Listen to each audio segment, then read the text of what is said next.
Bonjour et bienvenue. Aujourd'hui, on s'attaque à un sujet qui peut paraître compliqué, mais on va le décortiquer ensemble pour que tout devienne limpide. L'IA, on l'utilise sans même y penser. Mais comment ça pense une IA? Comment ça apprend? On va remonter le fil de la toute première étincelle jusqu'au système incroyable qui nous entoure aujourd'hui. Allez, on plonge. Pour comprendre l'IA, il faut d'abord parler de ce qu'on appelle le machine learning ou l'apprentissage automatique. C'est vraiment le cœur du réacteur. Pensez-y comme ça. On a trois ingrédients. D'abord, les données, c'est le carburant. Ensuite, l'algorithme, c'est le moteur. Et enfin, le modèle, qui est le résultat, la voiture prête à rouler. Et ce qui est fascinant, c'est que ça ressemble beaucoup à la façon dont un enfant apprend. On lui montre plein d'exemples, disons des milliers de photos de chats et de chiens.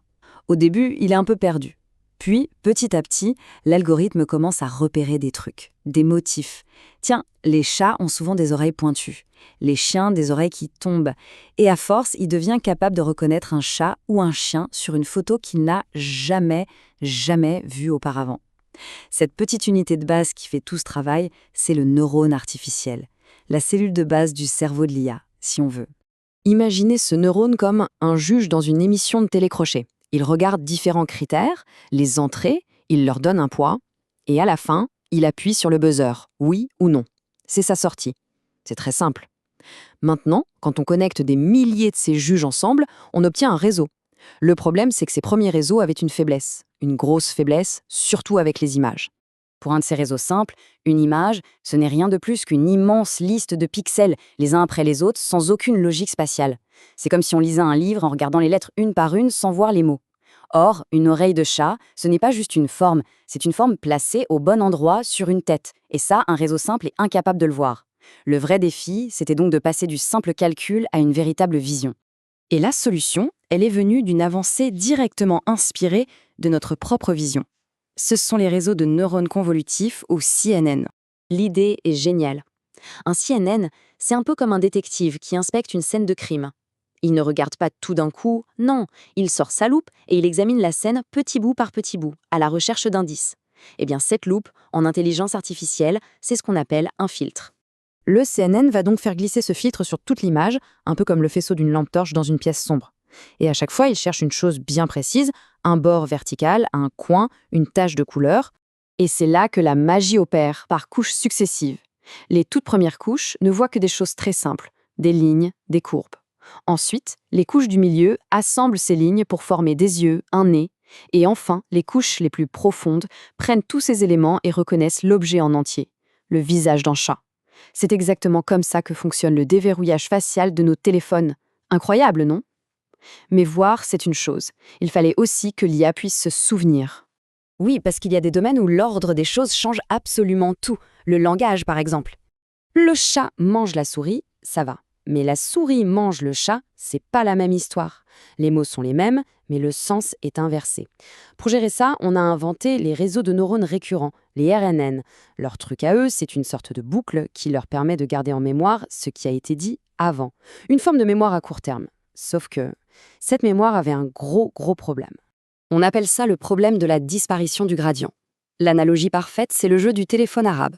On chuchote une phrase au premier, et à la fin de la chaîne, le message est complètement déformé. Eh bien, pour les RNN, c'était pareil. L'information du début d'une longue phrase s'estompait et n'arrivait jamais jusqu'au bout. L'IA était donc incapable de comprendre des contextes longs. Il fallait une nouvelle révolution. Et cette révolution, elle est arrivée en 2017. Son nom, l'architecture Transformer. Et ça a absolument tout changé. C'est la base de tous les grands modèles de langage qu'on connaît aujourd'hui, comme GPT. Deux grandes familles en sont issues. BERT, un peu comme un étudiant qui remplit un texte à trous. Il lit la phrase dans les deux sens pour bien tout comprendre. Et GPT, qui est plutôt l'étudiant qui rédige. Il avance mot après mot en prédisant le suivant. La clé de cette architecture, c'est sa capacité à prêter attention à tous les mots d'une phrase en même temps. Et ça a ouvert les vannes d'une course technologique absolument folle. Regardez un peu cette croissance. En 2018, GPT-1 avait 117 millions de paramètres. Un an plus tard, GPT-2 passa à 1,5 milliard. Puis, GPT-3, 175 milliards. Et en 2023, avec GPT-4, on estime qu'on dépasse le millier de milliards de paramètres. C'est vertigineux. Face à une telle puissance, une nouvelle compétence est devenue indispensable. Savoir comment leur parler. C'est ce qu'on appelle l'art du prompt. Savoir poser la bonne question pour avoir la bonne réponse. Et la différence entre une bonne et une mauvaise instruction est abyssale. Si on demande juste «parle-moi du deep learning», on aura une réponse bateau, hyper générique.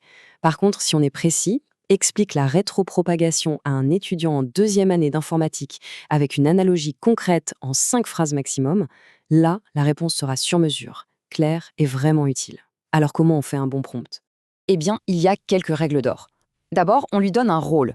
Agis comme un expert marketing. Ensuite, le contexte. Voici les informations sur mon produit. Puis la tâche. Rédige-moi 3 slogans. Le format, je les veux sous forme de liste. Et si possible, des exemples. En maîtrisant ces 5 points, on décuple la puissance de ces outils. C'est vraiment la clé.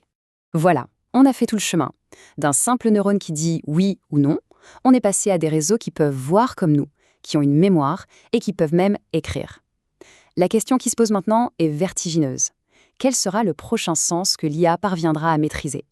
Fin de cette explication, mais le début de beaucoup d'autres questions. Continuez à être curieux.